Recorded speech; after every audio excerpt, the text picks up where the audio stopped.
Hello friends, welcome to my channel light year skill. मैं अनीस साहू आपका स्वागत करता हूं।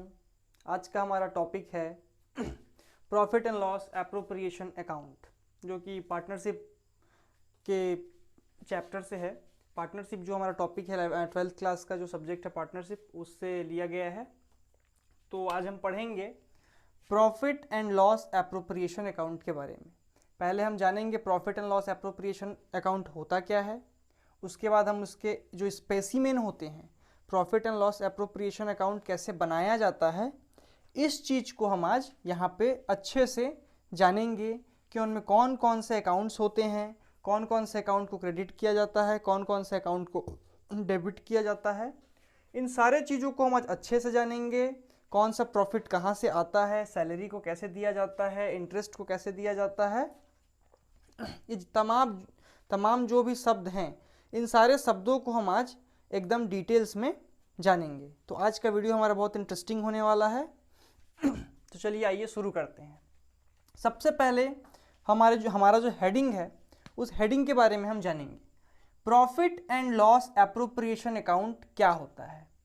तो पहले हम ये जानेंगे, प्रॉफिट का मतलब हम जानते ही हैं, लॉस का मतलब भी हम जानते हैं। यहाँ पे ये जो वर्ड है एप्रोप्रिएशन, बहुत से स्टूडेंट्स को 12th क्लास में बेसिकली टीचर्स के द्वारा ये नहीं बताया जाता है कि एप्रोप्रिएशन का मतलब क्या होता है। बस स्टूडेंट्स को ये कह दिया जाता है कि हाँ, हम लोग अभी profit and loss appropriation account बनाएंगे, उसके बाद हम लोग कैपिटल अकाउंट बनाएंगे और कैपिटल अकाउंट बनने के बाद बैलेंस शीट बनाएंगे। But exact meaning of appropriation कोई भी नहीं बताते हैं स्टूडेंट को। तो सबसे पहले हम इस एप्रोप्रिएशन का मतलब जानेंगे, जिससे कि आपका ये स्पेसिमेन जो है वो 50% क्लियर हो जाएगा। तो एप्रोप्रिएशन का मतलब क्या होता है? एप्रोप्रिएशन का मतलब होता है डिस्ट्रीब्यूशन।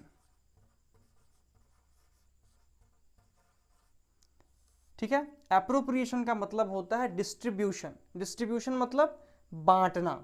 ठीक है, अब बांटना शब्द जो है, जो डिस्ट्रीब्यूशन वर्ड जो है, वो हमारे प्रॉफिट एंड लॉस के पीछे लगा हुआ है। तो इसका मतलब क्या हुआ? प्रॉफिट एंड लॉस को हम क्या करेंगे? डिस्ट्रीब्यूट करेंगे अकाउंट्स में।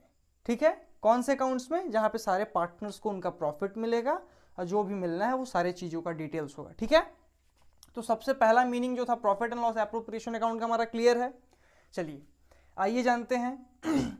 बहुत सारे स्टूडेंट्स को और एक सीबीएसई बोर्ड एग्जाम में एक क्वेश्चन भी पूछा था, what is T shape accounting. तो मैं आज आपको सबसे पहले ये क्लियर कर दूं, बहुत सारे अकाउंट्स के स्टूडेंट्स को ये नहीं पता होता है कि टी शेप अकाउंटिंग क्या होता है। ठीक है, आप ये देख रहे होंगे बोर्ड में मैंने एक स्पेसिमेन बनाया है, जिसमें ये जो एक लाइन है, इसको मैंने रेड कलर से अलग से मार्क किया है प्रोफार्मा में। ये जो मेन लाइन जो बना हुआ है यहाँ पे, ऐसा करके ये जो लाइन है, ये जो मैंने ये लाइन खींच रखा है यहाँ पे, ये आपको एक टी जैसा दिखता होगा। तो इसको हम लोग टी शेप अकाउंटिंग बोलते हैं।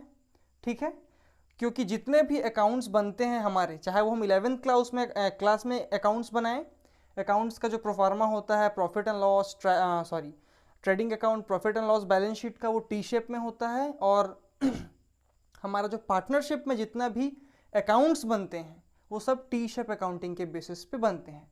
तो टी शेप अकाउंटिंग होता क्या है? तो सबसे पहले T shape accounting T shape में बनता है। दूसरा चीज़ ये, टी शेप अकाउंटिंग के दो एस्पेक्ट होते हैं। पहला एस्पेक्ट होता है क्रेडिट एस्पेक्ट, और पहला एस्पेक्ट, और दूसरा एस्पेक्ट होता है debit aspect. T shape accounting में डेबिट जो होता है वो हमारा लेफ्ट साइड में होता है, और जो क्रेडिट होता है वो हमारा राइट साइड में होता है। तो ये हमारा टी शेप अकाउंटिंग का बेसिक क्लियर। इसके बाद आ जाते हैं हम प्रोफार्मा पे। तो सबसे पहले हम लोग क्या करते हैं, जब भी profit and loss appropriation account बनाते हैं, तो उस टाइम पे हम क्या करते हैं, यहाँ पे प्रॉफिट एंड लॉस अकाउंट से नेट प्रॉफिट को यहाँ लेके आते हैं। बहुत सारे स्टूडेंट्स को ये भी नहीं पता होता है कि ये प्रॉफिट एंड लॉस का जो नेट प्रॉफिट है, ये कहाँ से आया है। तो मैं आपको ये क्लियर कर दूं कि जब भी हम profit and loss appropriation account बनाते हैं, हम ये जो है, जो हम 11th क्लास में, शायद तक हर जगह 11th क्लास में ही हम trading account, profit and loss और बैलेंस शीट पढ़ते हैं। ठीक है, तो जो हम 11th क्लास में जो हम प्रॉफिट एंड लॉस अकाउंट पढ़ते हैं ट्रेडिंग अकाउंट के बाद, उस प्रॉफिट एंड लॉस अकाउंट से इस नेट प्रॉफिट को यहाँ पे निकाल के लाया जाता है। ठीक है, तो ये प्रॉफिट एंड लॉस का जो नेट प्रॉफिट है वो कहाँ से आया, वो हमारे वो वाले प्रॉफिट एंड लॉस अकाउंट से यहाँ पे ट्रांसफर किया गया। ठीक है, अगर नेट लॉस होता तो यहाँ पे ट्रांसफर किया जाता। ठीक है, अब ये हमारा यहाँ पे नेट प्रॉफिट क्लियर है। इसके बाद हमारा आता है बाय इंटरेस्ट ऑन ड्राइंग। अब इंटरेस्ट ऑन ड्राइंग, ये जो हमारे एप्रोप्रिएशन में जो क्रेडिट साइड में जो भी चीज है ये हमारा प्रॉफिट है। क्या चीज के लिए, फर्म के लिए प्रॉफिट है। मान लीजिए 3 पार्टनर्स का कोई एक बिजनेस है और उस बिजनेस के profit and loss appropriation account के क्रेडिट साइड में कोई चीज आता है तो वो फर्म के लिए प्रॉफिट कहलाता है।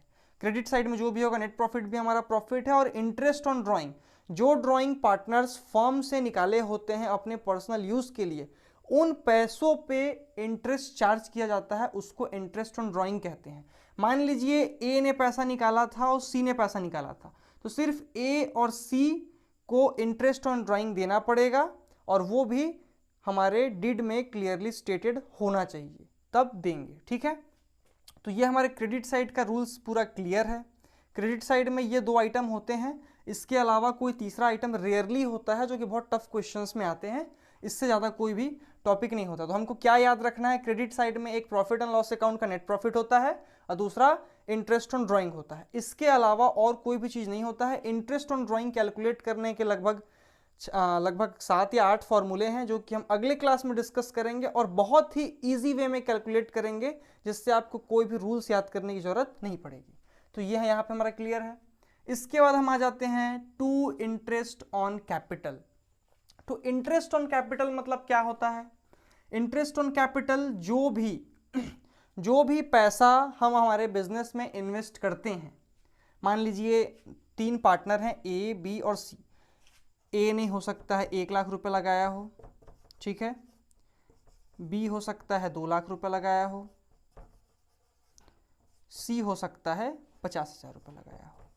ठीक है, अब जब इन्होंने बिजनेस स्टार्ट किया उस टाइम पे इन्होंने पार्टनरशिप डिड क्रिएट किया और उसमें ये क्लियरली लिखा कि हम सारे पार्टनर्स हमारे दिए हुए जितने भी कैपिटल के अमाउंट होंगे, जिसको हम पूंजी कहते हैं, जो पैसा हम लगाएंगे उस पे हमको 2%, 3%, 4% वॉटेवर, तो इतने रेट ऑफ इंटरेस्ट में हम इंटरेस्ट ऑन कैपिटल लेंगे। तो जब सारे पार्टनर ने एग्री किया तो इंटरेस्ट ऑन कैपिटल वहाँ पे देना बन गया। तो यहाँ पे हम इंटरेस्ट ऑन कैपिटल देंगे। हमको ये भी पता चल गया कि इंटरेस्ट ऑन कैपिटल कैसे चार्ज करना है।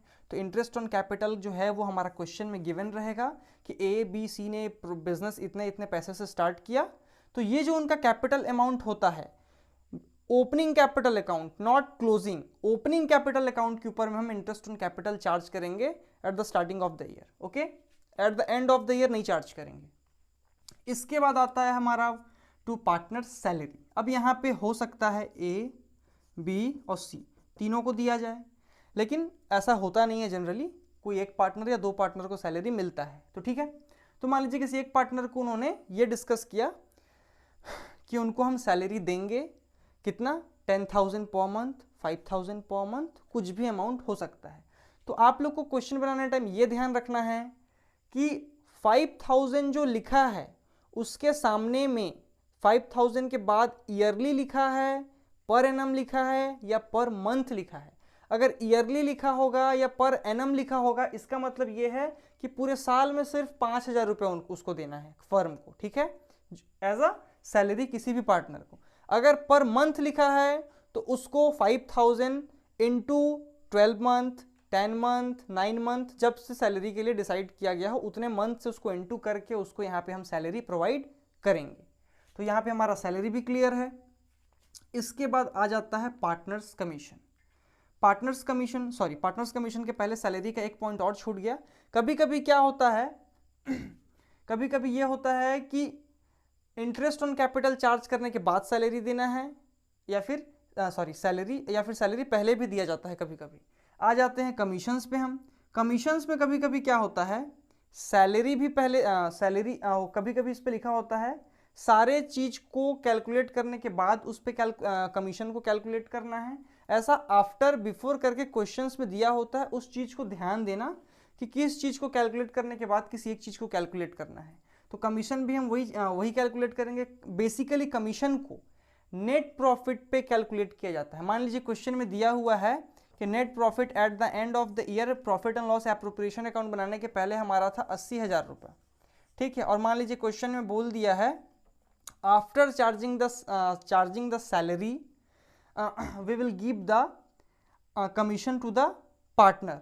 तो क्या होगा, इस पे जो भी सैलरी का अमाउंट होगा इस 80,000 में माइनस करेंगे। सपोज मान लीजिए 10,000 रुपये पूरे साल का सैलरी था, तो 70,000 रुपये में हम उसको 5%, 2% जो भी कमीशन उनको देना है वो कैलकुलेशन को, अब वो कमीशन को हम कैलकुलेट करेंगे, ठीक है। इस पे 80,000 पे माइनस करने के बाद वो हमारा हो जाएगा after charging the salary, okay. इसके बाद आ जाता है हमारा रिजर्व। मान लीजिए कुछ रिजर्व बनाया होगा, कुछ रिजर्व होगा क्वेश्चन में गिवन, तो उस रिजर्व को यहाँ पे हम ट्रांसफर करेंगे, ठीक है। या फिर कोई रिजर्व उसमें दिया होगा कि हर साल हमको इतना रिजर्व बनाना है, इस नेट प्रॉफिट से हमको इतना रिजर्व निकालना है, तो उतना रिजर्व यहाँ पे हम क्रिएट कर देंगे। मान लीजिए सब पार्टनर डिसाइड किए कि हर साल हम अलग से इमरजेंसी के लिए हम 10,000 रुपये अलग से हम अपने बिजनेस में सिक्योर करके रखेंगे, जिसको हम रिजर्व फंड भी कहते हैं, ठीक है। तो हो सकता है यहाँ पे हम कुछ भी रिजर्व को क्वेश्चन में, गिवन क्वेश्चन में जैसा भी दिया होगा उसके हिसाब से यहाँ पे हम इसको लिखेंगे और उसके हिसाब से यहाँ पे हम माइनस करेंगे। उसके बाद ये रिजर्व तक जो भी अमाउंट आएगा इसको हम प्लस करेंगे पूरे यहाँ से, यहाँ से, यहाँ से, यहाँ से, जो टोटल अमाउंट होगा इसको हम यहाँ पे प्लस कर लेंगे। उसके बाद हमारा जो इधर का टोटल अमाउंट होगा, इधर के टोटल अमाउंट से इन टोटल अमाउंट्स को हम क्या करेंगे, रिजर्व तक के टोटल अमाउंट को, इंटरेस्ट ऑन कैपिटल के टोटल अमाउंट को, सैलरी के टोटल अमाउंट को, कमीशन के टोटल अमाउंट को, रिजर्व का जो भी अमाउंट होगा वो, इन चारों के टोटल्स को हम प्रॉफिट एंड लॉस और इंटरेस्ट ऑन ड्राइंग के टोटल से माइनस करने के बाद, मान लीजिए इधर का टोटल आया हमारा 10,000 रुपये, सपोज इधर का टोटल हमारा 10,000 आ गया और इधर का टोटल हमारा कितना आया 6,000, मान के चलते हैं इधर का टोटल हमारा 6,000 आया। 4,000 जो बच गया वो हमारा क्या बच गया, प्रॉफिट बचा। उस प्रॉफिट को क्वेश्चन में जो रेशियो गिवन होगा उस रेशियो में हम उस 4,000 को यहाँ पे पार्टनर ए, पार्टनर बी और पार्टनर सी के अकाउंट में ट्रांसफर कर देंगे, ठीक है। इसके बाद इधर का टोटल और इधर का टोटल इक्वल हो जाएगा, इतने में इधर का टोटल और उधर का टोटल इक्वल हो गया। इसके बाद हमारा profit and loss appropriation account पूरा क्लियर हो जाएगा। हाँ, एक चीज़ और छूट गया बताने के लिए, अगर मान लीजिए उनका जो कैपिटल अकाउंट है, अगर वो कैपिटल अकाउंट फिक्स्ड मेथड में अगर है, मतलब फिक्स्ड मेथड में अगर वो कैपिटल अकाउंट बना रहे हैं, अगर क्वेश्चन ने बोल दिया है कि उनका कैपिटल फिक्स है, तो यहाँ पे हम एज कैपिटल, बीस कैपिटल और सीज कैपिटल के जगह पे A's current account, B's current account, C's current account करके यहाँ पे कैपिटल के जगह पे हम लिखेंगे। इससे क्या शो होगा, इससे ये शो होगा कि उनका जो कैपिटल है वो फिक्स है और जो भी हमारा करंट निकल रहा है, करंट अमाउंट जो निकलेगा उसको हम यहाँ पे दर्शाएंगे। उसके बाद ये हमारा पूरा profit and loss appropriation account हमारा बन गया। इसके बाद एक चीज़ क्या है, जब भी आप यहाँ पे टोटल अमाउंट को लिखें, यहाँ पे ये 2 लाइन जरूर खींचिएगा, क्योंकि ये हमारे अकाउंट्स में टोटल को, जब टोटल हो जाता है तो इस टोटल वैल्यू को शो करने के लिए यहाँ पे हमें 2 लाइन खींचना पड़ता है। जैसे कि यहाँ पे हम 2 लाइन खींच रखे हैं और यहाँ पे 2 लाइन खींच रखे हैं। भले आप कभी भी कॉपी में खींचे ना खींचें, जब भी बोर्ड एग्जाम्स में जाएंगे ये 2 लाइन्स को जरूर खींचिएगा, क्योंकि प्रोफार्मा में भी कभी कभी मार्क्स मिलता है। जब भी प्रोफार्मा अगर अच्छे से बना हो, सारे चीज़ अच्छे से बने हों, अगर आपने कैलकुलेशन अगर ढंग से नहीं किया है तो स्टेप मार्किंग भी मिलता है। ओके, तो इतने में हमारा ये टॉपिक पूरा क्लियर होता है। अगले नेक्स्ट वीडियो में हम जानेंगे इंटरेस्ट ऑन ड्राइंग को कैसे कैलकुलेट किया जाता है, बहुत ही सिंपल मेथड में, इसके बारे में जानेंगे। तो इस टॉपिक से रिलेटेड जो भी था मैंने वो बता दिया। आज के लिए बस इतना ही। Thanks for watching the video. Have a good day.